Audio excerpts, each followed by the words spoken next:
سلام به آقایون و خانوم‌های دکتر. امیدوارم حالتون خوب باشه. همکارای گل من، امروز من دکتر رضایی در خدمت شما با یه درس فوق‌العاده پر اهمیت و تاثیرگذار که قراره که روش‌های اصولی مطالعه این درس رو با هم دیگه کار بکنیم که انشالله در امتحانات نهایی امسال بهتر کنید، یک نمره کامل بگیرید و این نمره کامل رو تراز شما تاثیر فوق‌العاده‌ای بذاره و انشالله به اون آرزویی که تو این رشته تجربه دارید برسید. و قطعاً از نوع صحبت‌ها مشخصه اون درس نیست جز زیست شناسی در طرح بزرگ فول نهایی ما که قراره امروز با شما با هم دیگه در موردش صحبت بکنیم. ویژگی‌های درس زیست شناسی تو امتحانات نهایی رو بدونیم، ضرایبش، بارون بندیش و چجوری درس خوندن زیست تو این بازه زمانی که بهترین راندمان رو برای ما داشته باشه. اما اول طبق روال همیشگیمون بریم سراغ ضرایب. در سال 11 تجربی ضریبش 6.39 زدم و در سال 12 تجربی و بچه‌ای که پشت کنکورن 10.66 صدم ضریب درس زیست شناسیه که میدونید دیگه این ضریب انقدر برای شما تأثیر گذاره که یک نمرش میتونه به تنهایی از نظر من حدود 350 تا 700 تا رتبه منطقه شما به هر یک نمره معدل تأثیر و تغییر بده. در سال 11 درس 1 2 نمره، درس 2 2 نمره، درس 3 2 نمره، درس 4 1.5 نمره و درس 5 2 نمره. به عبارتی ترم اول سال 11 9.5 نمره سوال میاد و ترم دومش تقریبا 11.5 نمره سوال میاد. یعنی درس 6 2 نمره، درس 7 4 نمره، درس 8 3 نمره و درس 9 2 نمره. چیزی که اینجا برای بچه 11 خیلی قابل توجه اینه که حتما روند برنامه‌تون تو این ایام باید مورد و مدلی باشه که قطعا ترم دومی رو که گاهن جدیدتر دارید یاد میگیرید و متاسفانه در بعضی از مدارس و شهرستانا وقتی به مباحث سنگین میرسن خیلی سریع گفته میشه و رد میشه و مطلب به درستی جا نمیفته. شما حتما باید بتونید قبل از اینکه وارد فرجه امتحاناتتون بشید این 4-5 درس انتهای کتاب درسیتون رو انقدر مسلط باشید که توی ایام خود فرجه امتحانات خرداد خیلی اذیت نشید و خیلی گیر ندید بهش و با یک آرامش خاطر خودتون رو جلو ببرید و برای نمرات بالا 19.5 آماده کنید. اما در سال 12 درس 1 و 2 5 نمره، درس 3 و 4 5 نمره، درس 5 و 6 5 نمره و درس 7 و 8 5 نمره است. چرا من این مدلی برای شما بارون بندی رو آوردم؟ توی 12 قطعا 2 درس اول خیلی مفاهیم مرتبط به هم و مشابه رو داره و شما اگر مطمئن میخواید باشید که نمره رو کامل میگیرید باید تسلط کامل به هر دوتا داشته باشید.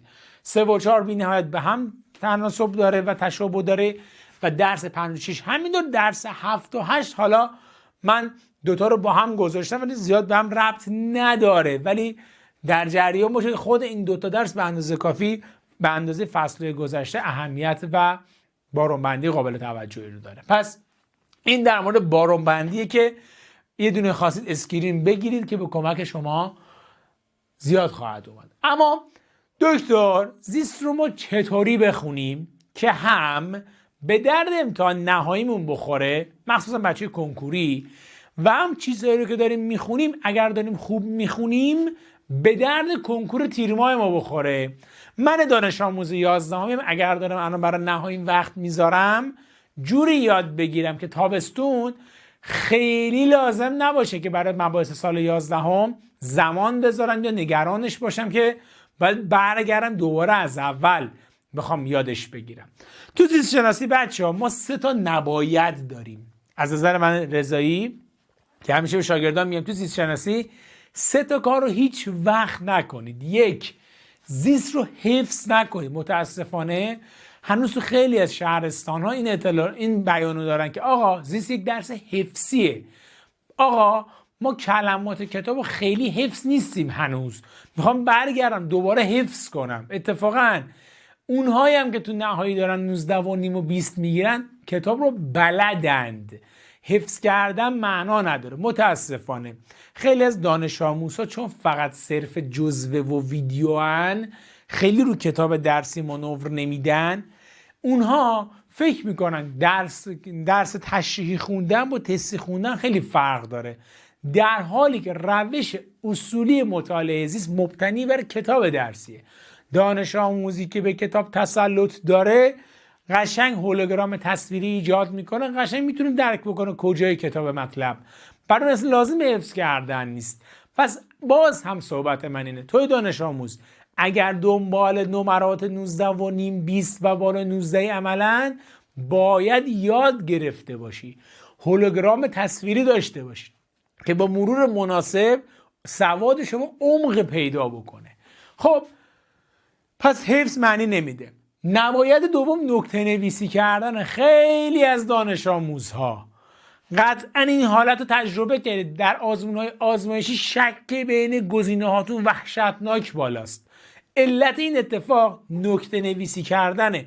یعنی شماها میگردید تو جزوات، تو ویدیوها، تو درس‌ها یه نکته خفن پیدا کردن، آخشون بنویسن، آخشون نکته خفن، آخشون نکته خفن.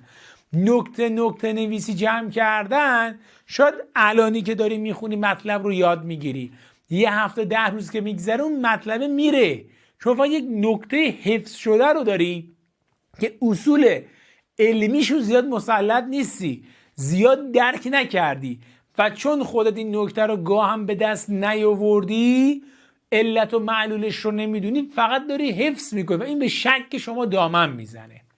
اتفاق سوم، بی اهمیتی به کتابه.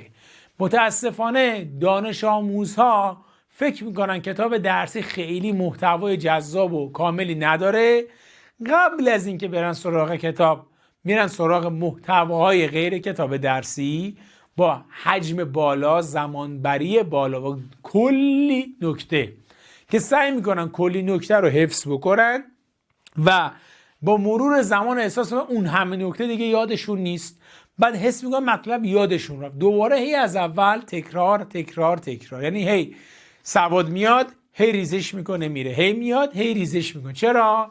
چون مطالب رو به درستی تثبیت نکردن و مبنای حفظ کردن. پس این سه تا نباید رو تو زیست شناسی یاد بگیری، هم تو تست و هم تو تشریحی دچار مشکل نخواهی شد. خب دکتر ما چطوری زیست رو بخونیم برای امتحانات؟ من اول اصلا میگم بچه‌ها مطالعه رو گفتار به گفتار ببرید جلو.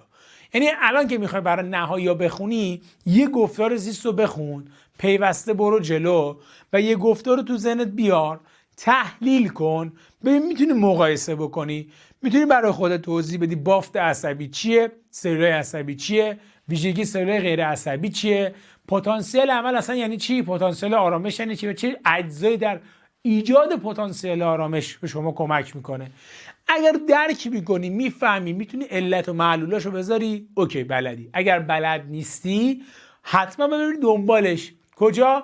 11 که خوش شانسن، یه استاد خفنی مثل استاد عسکری کل محتوا رو ویژن‌های رایگان ارائه کرده، پس میرم اونجایی رو که متوجهش نمیشم نگاه میکنم و اون مطلب رو یاد میگیرم، حفظ نمیکنم.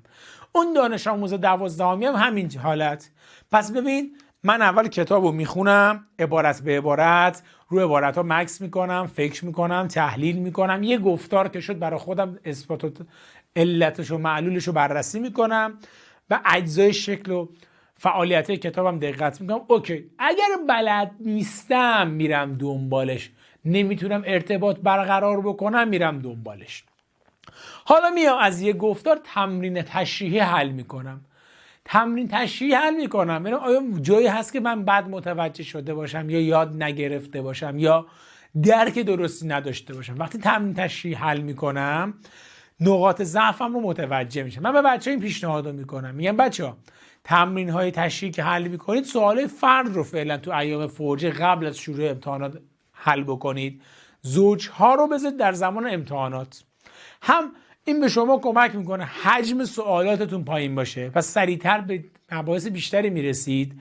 همون مباحثی رو که الان دارید حل میکنید گاهن غلط حل میکنید یا بلد نیستید چون مارک میکنید، تو ایام خود امتحانات به شما یادآور اینه که بیشتر توجه و دقت بکنید. اوکی تمرین تشریحامو حل میکنم، مسلط میشم بعد میام جمع‌بندی تکمیل سواد. من اینجا چی میگم تو برنامه که ما برای شما گذاشتیم تایم های خالی رو گذاشتیم برای دیدن ویدیو جمع‌بندی. یعنی چی؟ یعنی من خودم مطالعه گفتاریمو کردم، متناسب با نقاط ضعفم رفع اشکال کردم، تامین تشریحامو حل کردم. حالا مثلا کل محتوای تدریس یه استادی مثل استاد عسکری زیر 9 ساعته. پس من با 5 تا پارت مثلا 1 ساعت و ربع 1 ساعت و نیمه میام تقسیم میکنم، کل محتوا رو یه بار دیگه میبینم که اگر نکته‌ای باشه، فعالیتی باشه، جایی هست از دست من در نرفته باشه.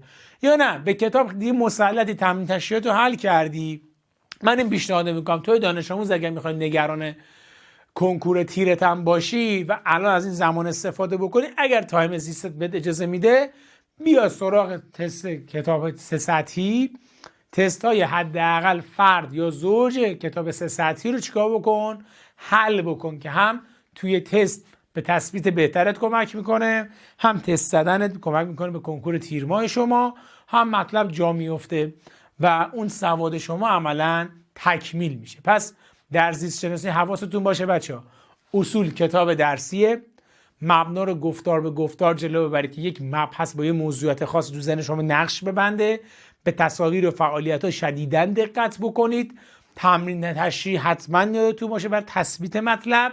حالا اگر زمان بود دیدن ویدیوی آموزشی به طور کاملتر، نگفتم نمیبینیم، اینجا دیدیم ایراداتو برطرف کردیم، کاملتر به عنوان مروری طور یا حل تستای یک کتاب استانداردی که همه سطور رو شامل بشه مثل 3 سطحی به شما کمک میکنه. این از نظر من بهترین روش ممکنه جمع‌بندی زیست شناسی برای امتحانات نهایی که سال قبل بچه‌ها به راحتی تو این درس 20 گرفتن و ترکوندن و الان آقای دکتر و خانم دکتر شدن و ما بهشون افتخار میکنیم. دوستتون دارم، امیدوارم موفق باشین. روز خوش.